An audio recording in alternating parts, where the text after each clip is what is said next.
Dear student, now I give lecture on introduction about hydroelectric power plant, hydrology of hydroelectric power plant, runoff and steam flow definition, hydrograph, flow duration graph, mass curve, reservoir capacity, dams or storage, and hydrological cycle. First we studied about the introduction about a hydroelectric power plant. Hydroelectric power plant is the power obtained from the energy of the falling water. Hydroelectric power plant is the power plant utilizing the potential energy or kinetic energy of water at a high level for generation of electrical energy.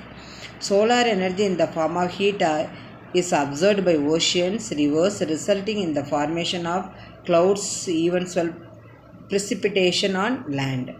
Most of this energy is not harnessed, dissipates itself into heat before reaching ocean.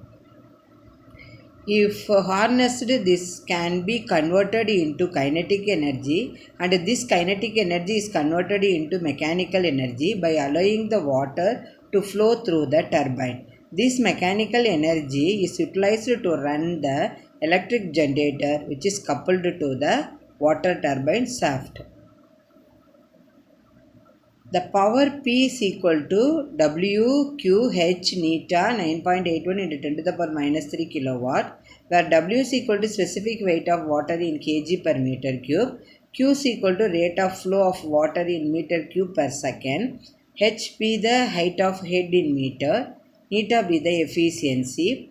In the power stations, water head is created by constructing a dam across the river or lake. The pressure head of water or the kinetic energy of water is utilized to drive the turbines coupled to alternators for generation of power. In order to meet the demand of electric power for industrial, agricultural, commercial and domestic purposes, a water power site is usually developed to supply electric power. Hydroelectric power plants is usually located in hilly areas where the dam can be built easily and large reservoirs can be obtained. Most of the high head power sites naturally lie in hilly areas only. Medium and low head site developments usually occupy the steep planets and the plains only. Then we studied the definition of some terms which is used in the hydroelectric power plant. First one is hydrology. Hydrology deals with the occurrence and distribution of water over and under the earth's surface. This is the known as hydrology. Runoff. Part of precipitation which is available as stream flow. Runoff equal to total precipitation minus total evaporation only. Part of precipitation is absorbed by the soil and percolated into the ground and will reach the catchment area through the underground channels. Therefore, the total runoff equal to direct runoff through land surface plus runoff through seepage. Factors affecting runoff are rainfall intensity, amount and duration, nature of soil, size and shape of catchment area. The unit of runoff are meter cube per second or day second meter. Then steam flow. It is defined as the amount of water in a river channel, typically expressed as the volume of flow passing a defined point over a specific time period. This is known as steam flow. It is usually measured as meter cube per second. It is determined by measuring steam velocity and multiplying by the river cross-sectional area. Then dam storage. It is defined as the impounding of a considerable amount of excess runoff during seasons of surplus flow for use in dry seasons. This is accomplished by constructing a dam across the stream at a suitable site and building a storage reservoir on the upstream side of the dam only. Then hydrograph. It is the plot between discharges versus time of the flow. You see the diagram. Y-axis discharge, x-axis time in hours. We draw the hydrograph, that is discharges versus time only. Then left hand side rising limb, right hand side falling limb. The middle straight line is the vertical line is the peak discharge. So in this case the above one the storm flow, below one is the normal or base flow. So this is the hydrograph. This is used to evaluate peak discharge from a location. Hydrograph indicate the available power from the stream at different times of the day or year. It provides average, maximum and minimum runoff during the period. Then flow duration curve. The flow duration curve is the plot of discharge versus percentage of time for which the discharge is available. This is the difference between hydrograph. Hydrograph, that means drawn discharge versus time only, but this is the that is the discharge versus percentage of time for which the discharge is available. Now you see the diagram, y-axis discharge, x-axis percentage of time 0 to 100 percentage, discharge is 0 to we are taking 2.5. Now you draw the curve. This is the flow duration curve. The discharge can be in cubic meters per second, that is meter cube per second, or meter cube per week, or the meter cube per unit of time. If the head at which the flow is available is known as the discharge, can be calculated in terms of kilowatt power. The power P is equal to 0.736 divided by 75 Q rho neta H kilowatt unit. Q is the discharge in meter cube per second. Rho is the density of water, neta is the efficiency, H is the available head in meters. Then mass curve.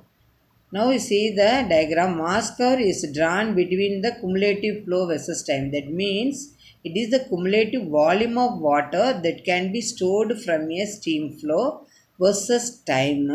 The time may be days, weeks or months. The mass curve indicates the total volume of runoff in meter cube up to a certain time. Now you see the curve, A, B is there. Between A and the P point and all, that means reservoir capacity is there.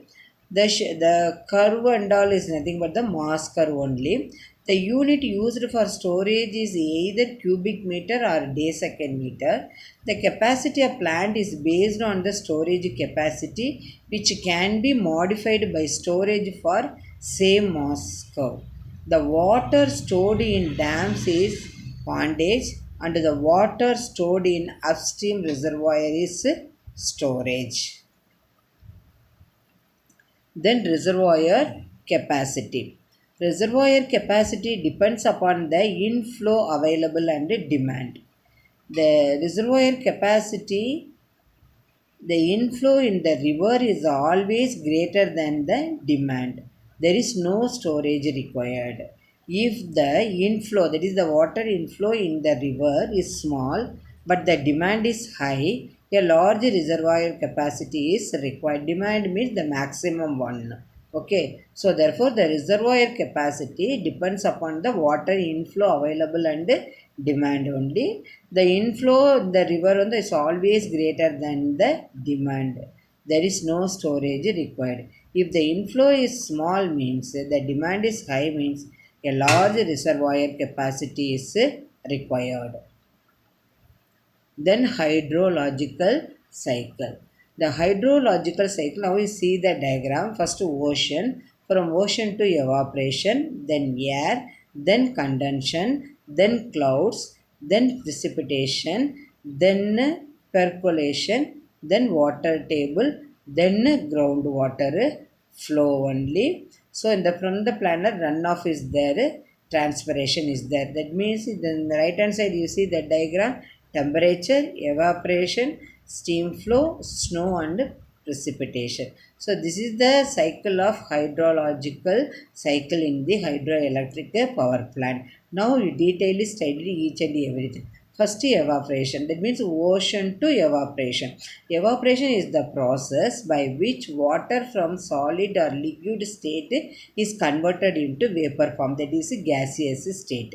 The evaporation includes total rainfall that is returned to atmosphere from land and water surfaces.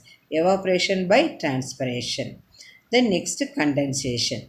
Condensation, it is the process by which the water vapor changes its physical state from a vapor most commonly to a liquid.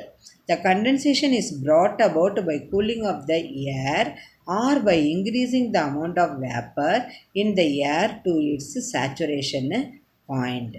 Then precipitation, ocean to evaporation, evaporation to, that means condensation, then air, then precipitation.